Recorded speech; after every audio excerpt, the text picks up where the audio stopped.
6 generations को impact किया है, influence किया है. They were possibly, you know, the Kishore Da was possibly one of the finest singers of the world. अगर वो हम तो कहते हैं कि भाई अगर वो अमेरिका में होते तो शायद उनके 10-15 आइलैंड्स होते, 3-4 हेलीकॉप्टर होते, वो इतना सेलिब्रेटेड आर्टिस्ट होते. So I think what has inspired me is that somebody who didn't believe in any PR, marketing, etc. उनका काम है जो उनको इतना बड़ा स्टेटस देता जा रहा है साल दर साल. नए आज आपके यहाँ इतने सारे बच्चों ने आज गाने गाए. It's so beautiful and so touching to see that. और एक छोटी सी बात था, उनके गाने सुनता था उस जमाने में YouTube वगैरह तो था नहीं 80s में, तो हमें लगता था कि कोई हीरो गा रहा है, कोई यू नो एक हीरो की आवाज लगती थी. तो जो आजकल सिंगर्स में थोड़ा मिसिंग सा भी होता है, but this is what I really about him. Favourite songs I think हैं जिंदगी के सफर में, चिंगारी कोई भड़के, तेरे बिना जिंदगी से, सामने ये कौन आया, बचना है, you know, so many songs. I mean, amazing collection of his music.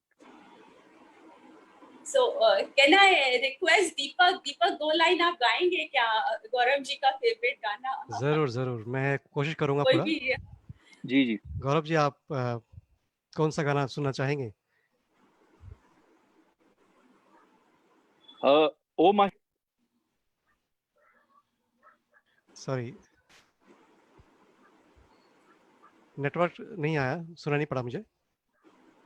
कोई भी गा दीजिए. अच्छा अब कोई भी गा दीजिए. Just 2 lines. Yeah. थोड़ा एक सैड सॉन्ग गाऊं क्या, चलेगा? जी अच्छा.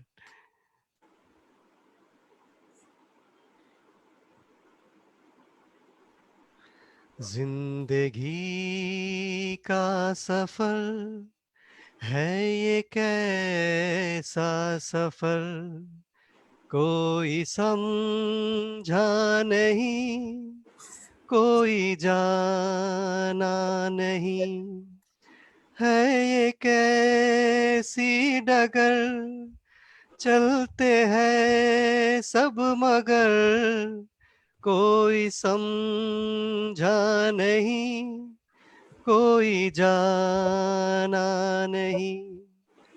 जिंदगी को बहुत प्यार हमने दिया,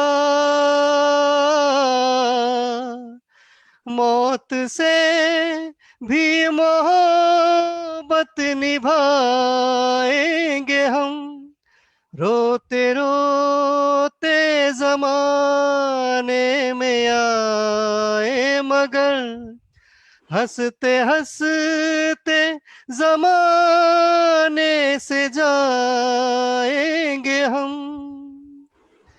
जाएंगे पर किधर है किसे ये खबर, कोई समझा नहीं, कोई जाना नहीं. Thank you so much. Wow. Thank you. Thank you so much, Deepak. And beautiful. hope Gaurav ji you enjoyed the song.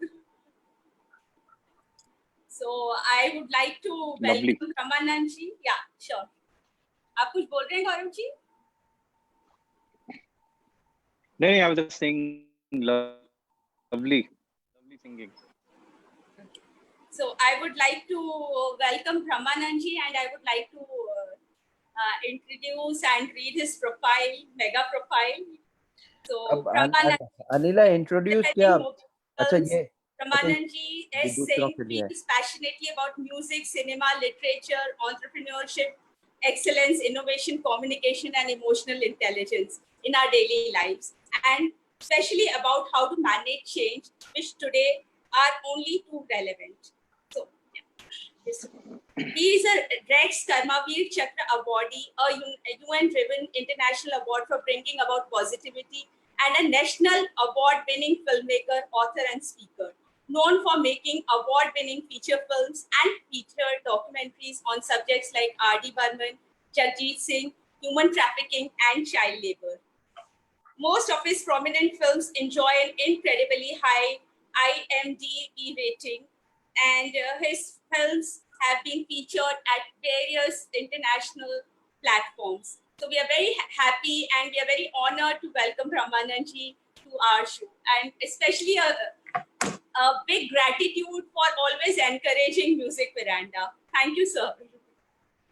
So I would now like to direct this conversation. जैसे गौरव जी ने तो हमको काफी उनके बारे में बताया, उनकी शख्सियत के बारे में बताया और काफी उनके स्टोरीज भी बताई, किस्से भी बताए.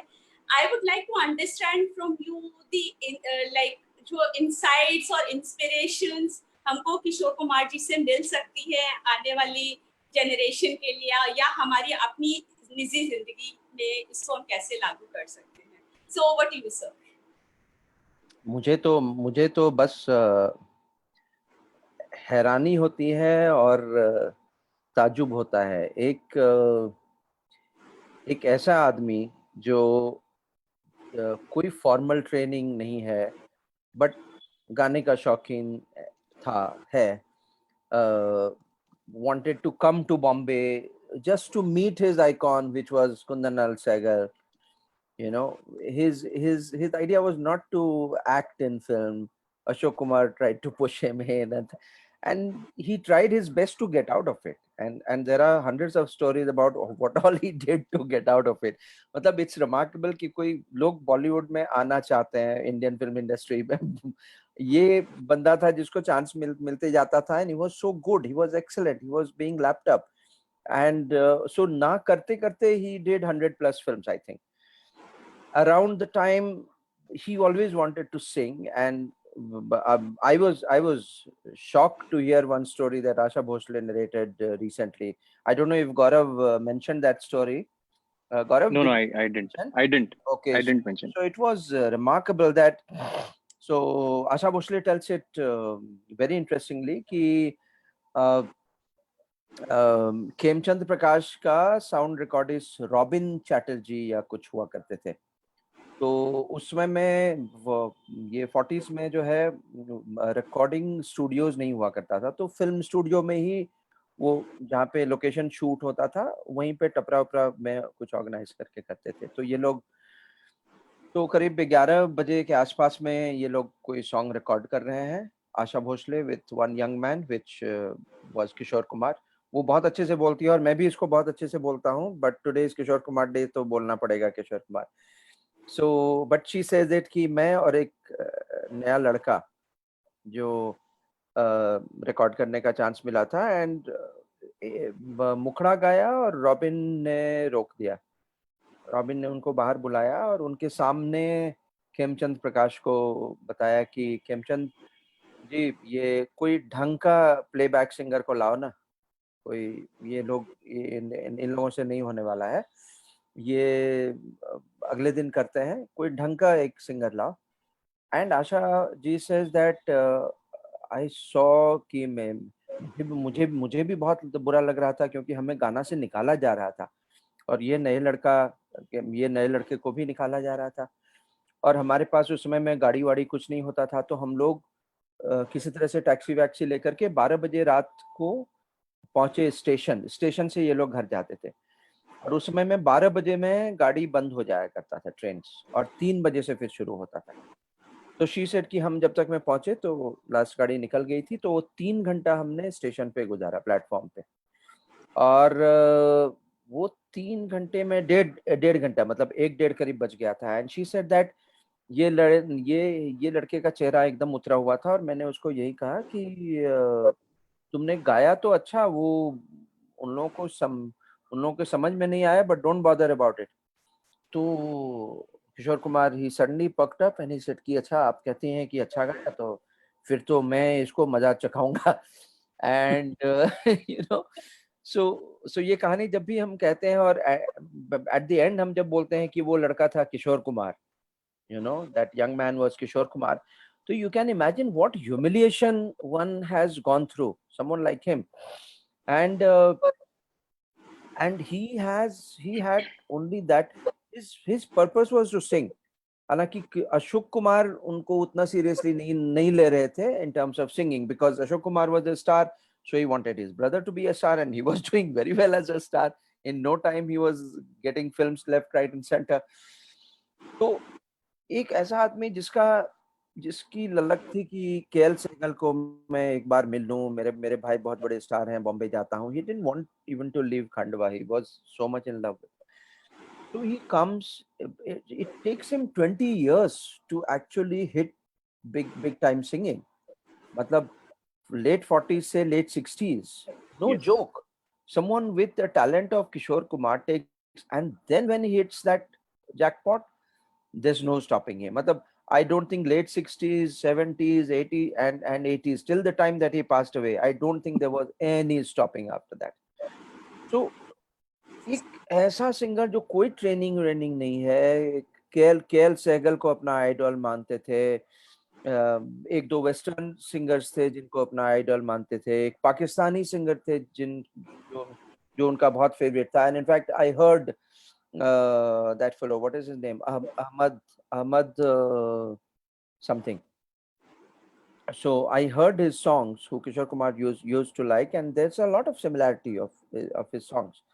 So I think for someone like that person, now 87, so that's like 33 years, 33 years he's gone by, and the popularity is going on increasing. There are at least 400, 500 proper registered known clubs, which is Kishore Kumar driven. You have thousands of people who are trying to sing like Kishore Kumar. मतलब जबरदस्ती किशोर कुमार जैसा गाने की कोशिश करते हैं.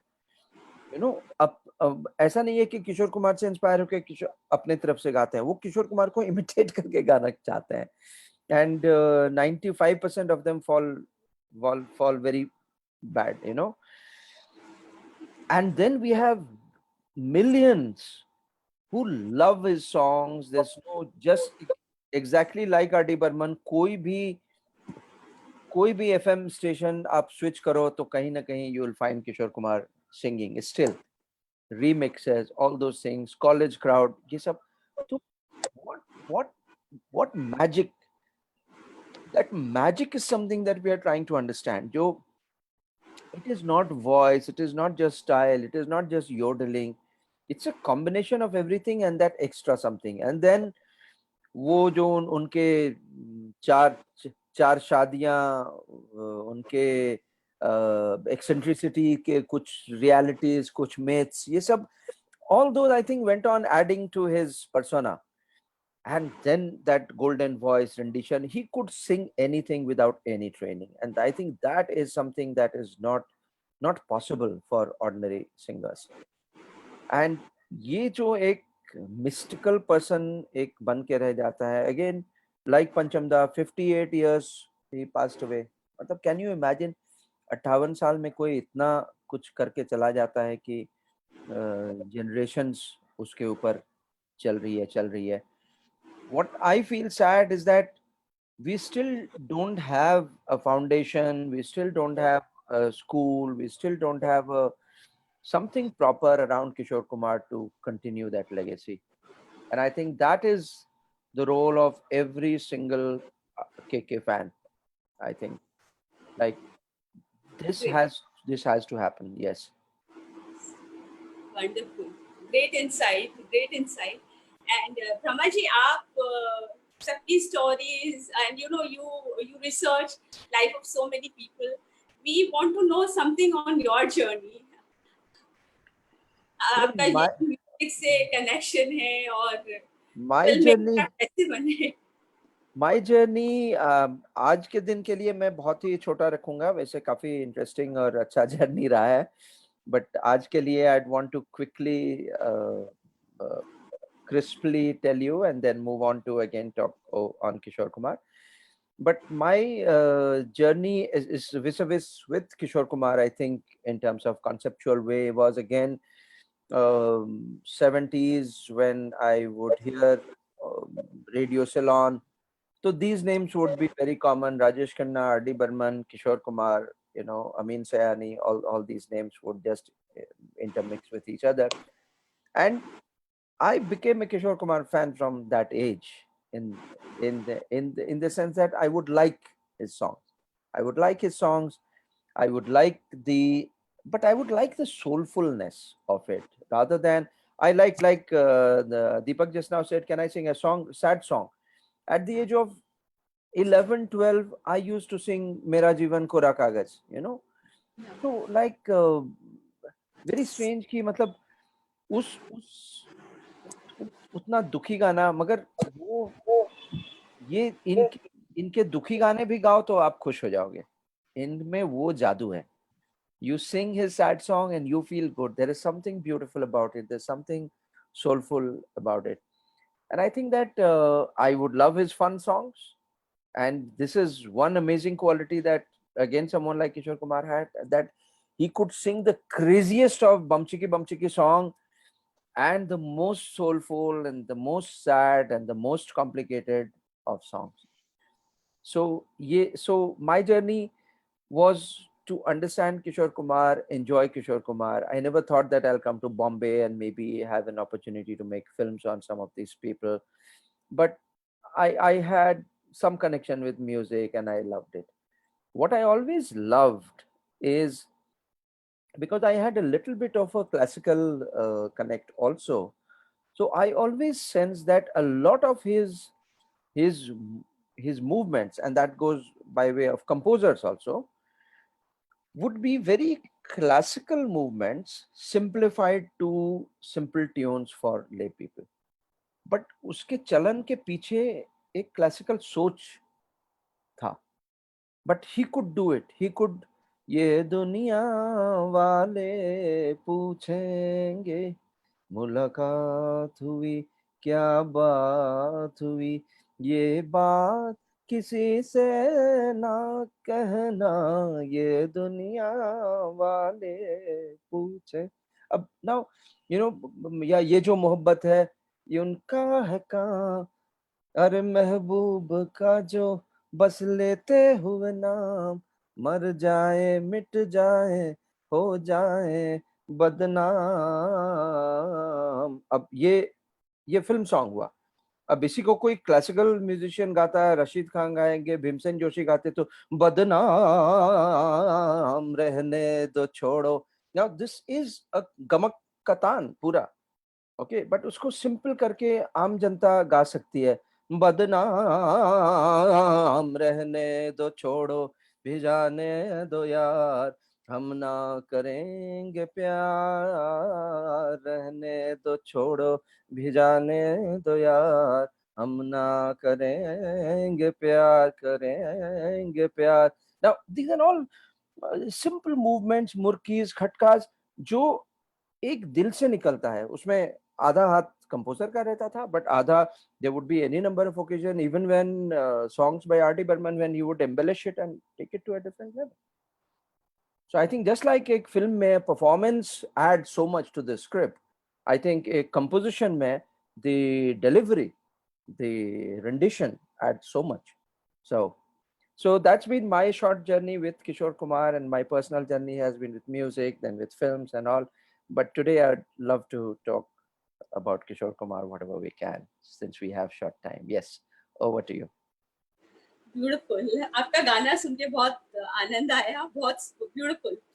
और one question that I would like to ask is कि क्या हम इस legacy को आगे ले जाने के लिए हमें क्या करना चाहिए, किशोर दा की legacy को? तो all the generations, they like Kishore Da's songs so much, but this should continue.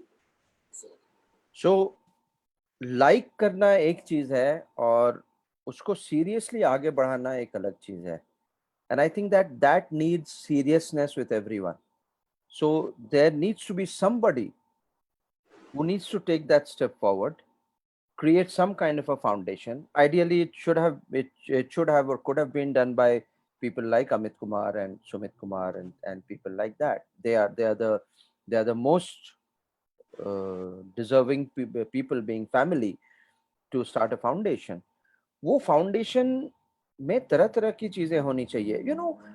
Like Gaurav and I have spoken about this very often, that you go abroad and you see how much how much attention and reverence is given to legendary musicians and composers by way of some kind of a small museum, some kind of a, you know, heritage space, जहाँ पे वो उनके बारे में हम देख सकते हैं. आज अटल बिहारी वाजपेयी के ऊपर हमने एक म्यूजियम देखा यहाँ पे बॉम्बे में बना है. It's mind blowing. Okay, his journey, what so there are these new technology. There are his simulated images. You know, you can play Kaun Banega Crorepati with Vajpayee and things like that. Now there are so much that is happening.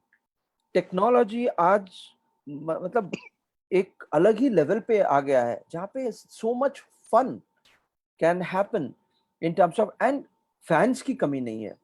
Fans मतलब if you have you know, someone wanting to sing Kishore Kumar songs and get into 10 of those qualities that he had, and there's a competition or something.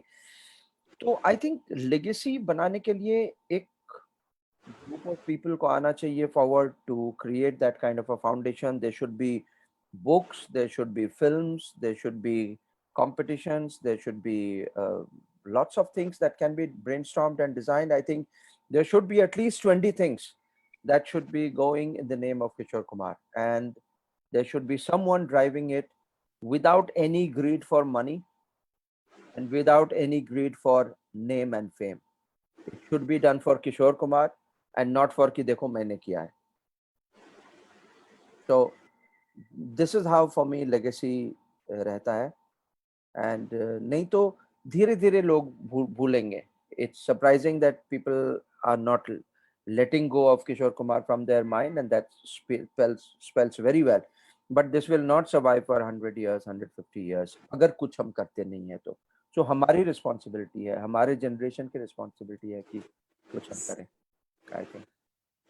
Very nice. Yes, true, very true. And I think we all need to do something. हम हर जन को ये सोचना पड़ेगा. जो भी music lover अपने को बोलता है उसकी बहुत बड़ी रिस्पॉन्सिबिलिटी है कि ये किशोर दा का जो भी मतलब आगे कैसे पहुंचाए. This is a very big thing. Gaurav ji, आप कुछ ऐड करना चाहेंगे इसमें? जी हाँ, नहीं, आई थिंक मैं तो बस ब्रह्मा को सुन रहा था कि इतनी बढ़िया पर्सपेक्टिव जो ब्रह्मा ने दी. यू नो, हमारे यंगस्टर्स के लिए इसमें बहुत बहुत कुछ है सीखने के लिए, because you know we get dejected very easily nowadays. We feel कि थोड़ा भी स्ट्रगल किया तो दुख होने लगता है कि यार और क्या करें जिंदगी में. But this is a very big lesson. Kishoreda जिनकी हमें सिर्फ ये याद आता है कि वो मस्ती करते हैं, यू नो, सर के बल खड़े हो जाते हैं वगैरह. He was one person who struggled for 20 years in a way, in personal as well as professional life. और this also shaped his personality big time, जो एकदम शुरू में I hinted towards this.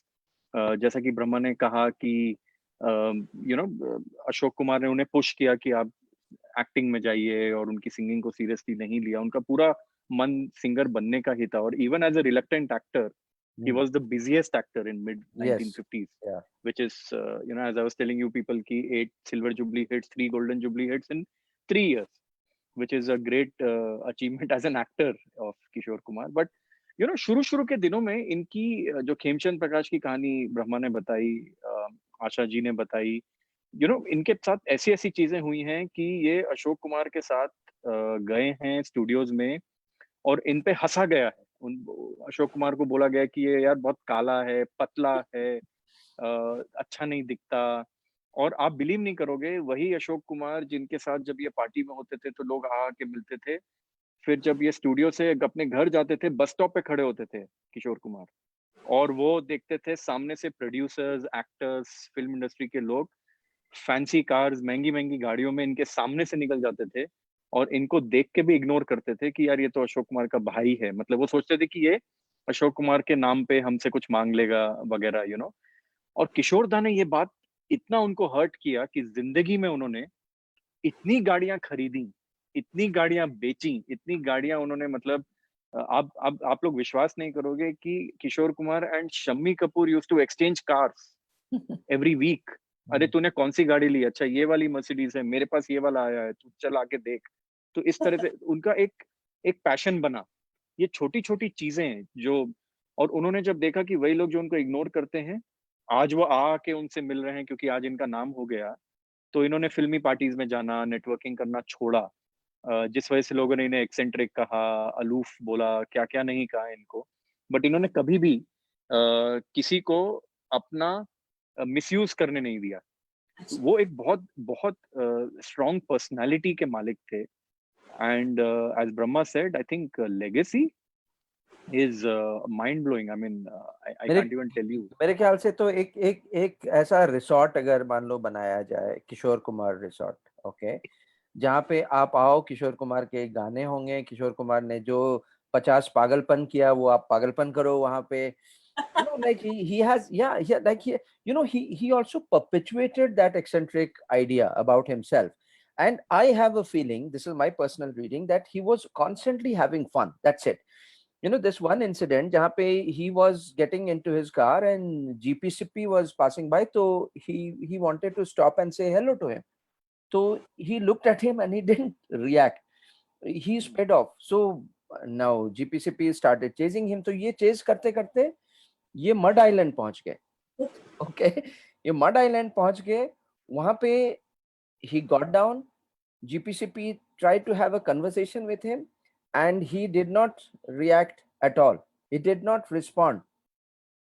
Okay, next day he had a recording for GPCP film. Okay, the recording या acting कुछ. So next day he meets him and GPCP says कि, so वहां भी mud island पे भी GPCP ने पूछा था कि ये क्या बिहेवियर हुआ यार, मतलब हम बात करना चाह रहे हैं और तुम भागे जा रहे हो। तो ही डिडंट रिएक्ट। वहां पे स्टूडियो में ही इज आस्किंग कि वो कल वाला जो बिहेवियर था, क्या बिहेवियर था वो, what kind of a nonsense was that. तो ही सेज, आपको गलतफहमी हुई होगी, मैं तो खंडवा में था कल। so he just now I think he was just having fun.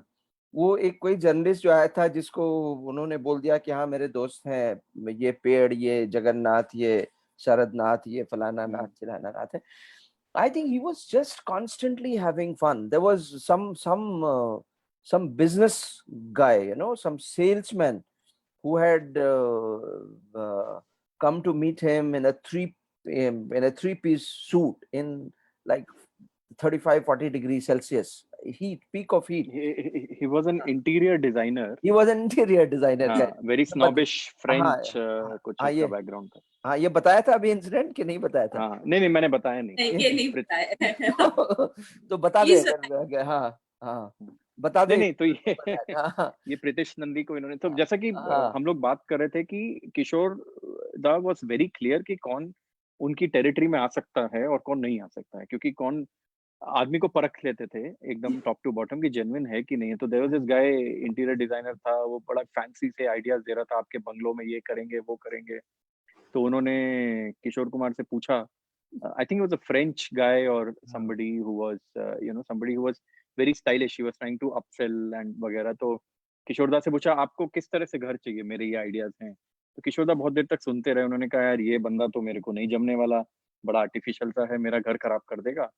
तो किशोर दा ने कहा मेरा तो आइडिया बहुत सिंपल है, मैं चाहता हूँ मेरे लिविंग रूम में पानी भरा रहे और मैं एक, जैसे बेल बजेगी तो मैं बोट में बैठ के जाऊंगा और दरवाजा खोलूंगा, और ऊपर जो फैन होगा उसकी जगह हम कुछ बंदर बिठा देंगे और वहां से हवा आएगी, और बड़ी, और सेंटर टेबल पे चाय रहेगा तो हम नाव से ही चाय सिप ले लेके चाय पीने जाएंगे। असली जानवरों को ऊपर हम लगाएंगे, वो बात करेंगे, स्केलेटन होना चाहिए उस तरह की। तो वो बंदा भागा। कौवे लगाएंगे, he said कि कौवे लगाएंगे, क्रोज, कौवे, डेड कौवे लगाएंगे। तो वो बेचारा, मतलब वो भागा वहां से। And Kishore Kumar logic for that was that कि they think I'm mad. Anybody who can wear a three-piece suit in this heat, he has to be mad. अगर वो कर सकता है तो मैं क्यों नहीं पानी वाला एक घर डिजाइन करा सकता हूँ। So he would have fun. I think his way of looking at life was very jaunty. and that gave him that eccentric track. And I think at some point of time he also started enjoying it. Probably it was very helpful in keeping people, unwanted people, at bay. बे लोग भागते थे, you know, कभी कभी. And I think he could, when he had music, he could get serious about it, he could practice, he could sing the most difficult. आप लोगों को मैं एक बात बताऊं, बहुत इंटरेस्टिंग बात. when ब्रह्मा said म्यूजिक के लिए वो सीरियस, कॉन्सर्ट्स में किशोर दा ने कभी भी साउंड चेक नहीं किया. किशोर दा स्टेज पे आते थे, माइक उठाते थे और गाना गाना शुरू. उन्होंने कभी साउंड चेक नहीं किया. ही डिडंट केयर कि ये माइक कैसा है, चल रहा है, क्योंकि हम देखते हैं ना 3-3 घंटा पहले आकर के सब लोग उसको करते हैं, तबले का ट्यूनिंग हो रहा है, ड्रम्स में यहाँ 4 माइक चाहिए, वहां चाहिए, सिंगर आके गा रहे हैं, कुछ नहीं. किशोर दा आते थे, he used to adjust his scale, his voice, his rendering on the spot. That was the maverick that he was. He was a very, very sharp, very intelligent human being. मतलब कोई eccentricity जो है, it's just that, you know, facade, as Brahma said, to keep the unwanted people away. Gaurav ji, एक minute, एक वो जो गाना है जो उन्होंने गुजरिया वाला, उसकी कोई स्टोरी है क्या? हाँ, नहीं, आई थिंक मुझे ध्यान तो नहीं है स्टोरी पर से, बट हाफ टिकट का जो आप गाना बोल रही हैं, जिसमें उन्होंने प्राण साहब के लिए भी गाया और लड़की की आवाज में भी, खुद ही लड़की बने, that is remarkable. I think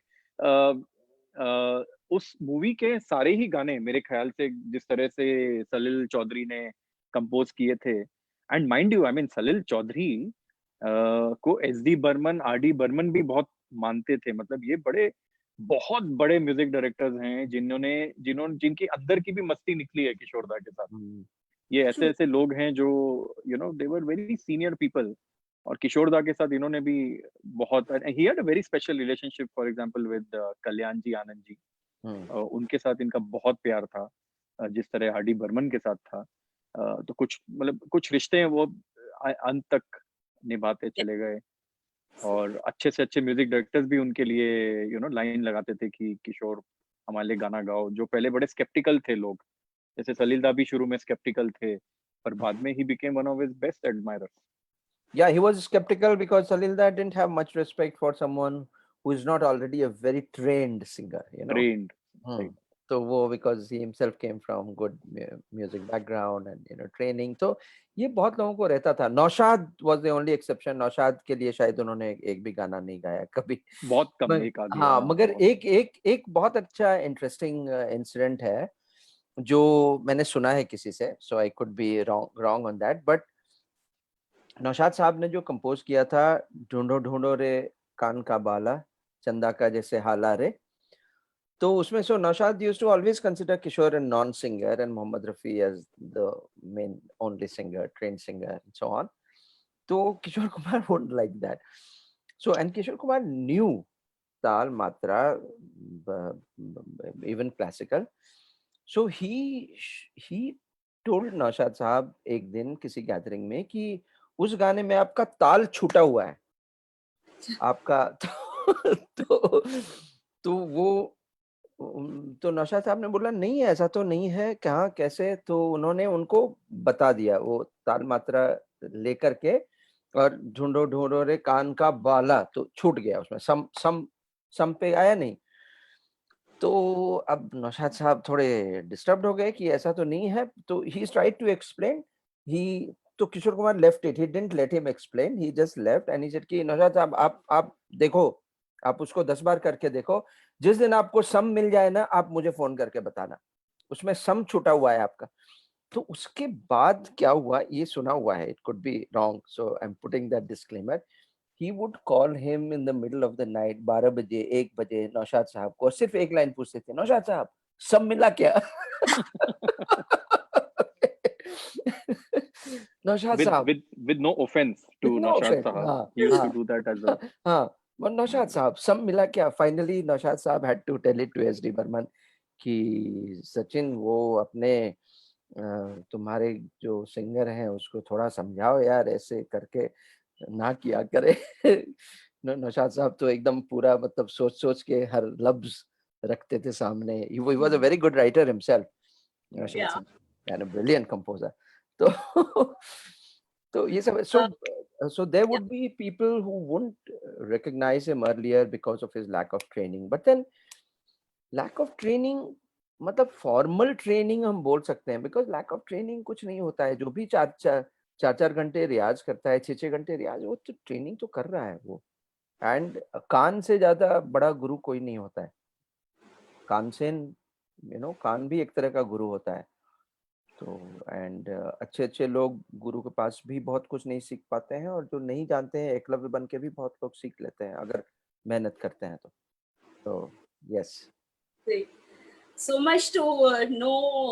Again, I think we are running short on time today. So I think we will extend this conversation at some other time.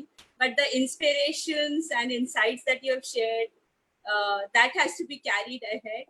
So with this note, lot of gratitude and thank you to Brahmanand ji sir and Gaurav ji to you. And Gaurav ji, over to you. Thank you so much Neela ji. और मतलब मैं तो मन कर रहा था कि मैं बातें सुनते जाऊं, कितने इंटरेस्टिंग किस्से हैं। And I am also fun loving person.